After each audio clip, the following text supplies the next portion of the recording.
और हमने के बीच में भी गजल मास्टर भी बैठल बाड़े। अरे के काहे आवत नहीं खो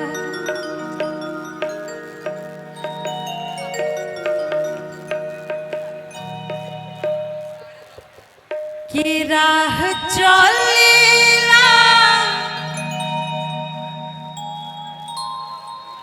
तो टोकेला सोनार सैया जी।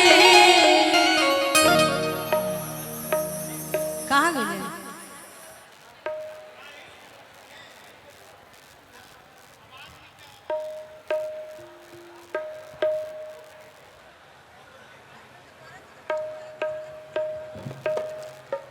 विष्णु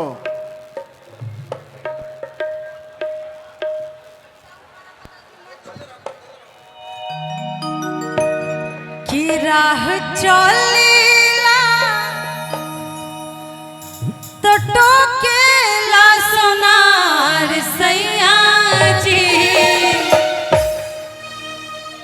काहे नथिया गढ़वला उधार सैया जी।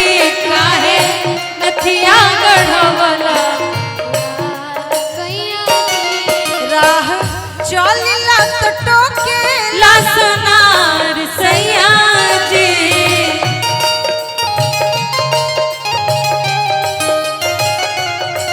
राह चलिला तो टोकेला सोनार सैया जी। काहे नथिया गढ़वला उधार सैया जी। काहे नथिया गढ़वला उधार सैया जी।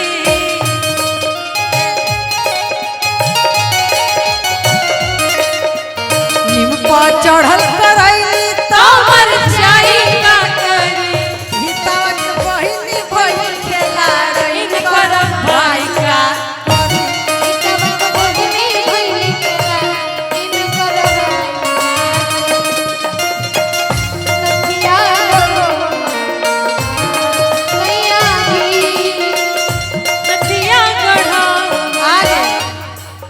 आगे के भाव कुछ कहब कि हम कही।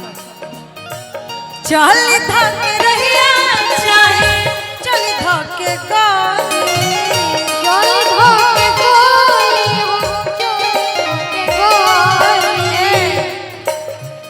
कहेला कि हेने आवा आवा हेने काली।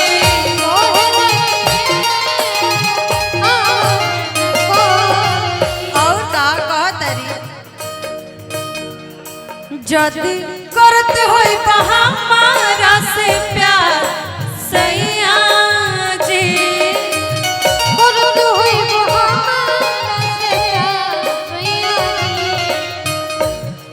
जदी करत होई हमारा से प्यार सैया जी। जाके अजुए चुका दा उधार सैया जी। जाके अजुए चुका दा उधार सैया जी। अरे मन चाहे मत मन तोहर से प्यार बा। मन चाहे मत मन तोहर से प्यार। अरे मन चाहे मत मन तोहर से प्यार बा। प्यार के खिलाफ पूरा प्यार के खिलाफ पूरा घर परिवार बा। प्यार के खिलाफ पूरा घर परिवार बा। और पूरा संसार बा। मन चाहे मत मन तोहर से प्यार बा। और मन चाहे मत मन तोहर से प्यार बा।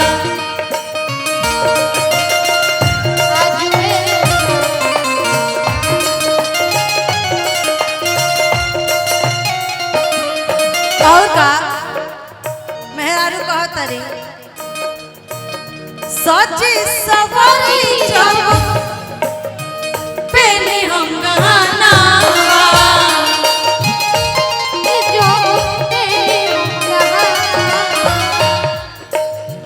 पढ़ चल फीका जब दिला हो रहा ना।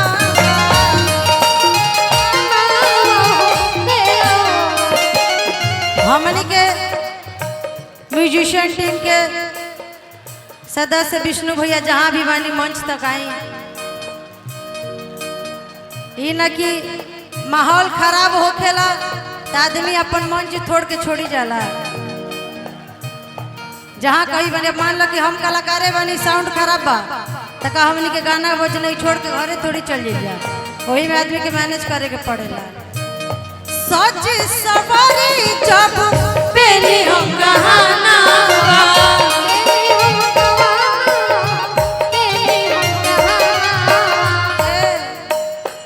पड़ चल फीका जब दिलो रहना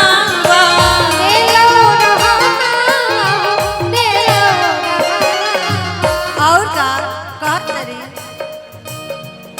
गइल मुश्किल भइल बाबा जा सैया जे मुश्किल भइल बाबा जा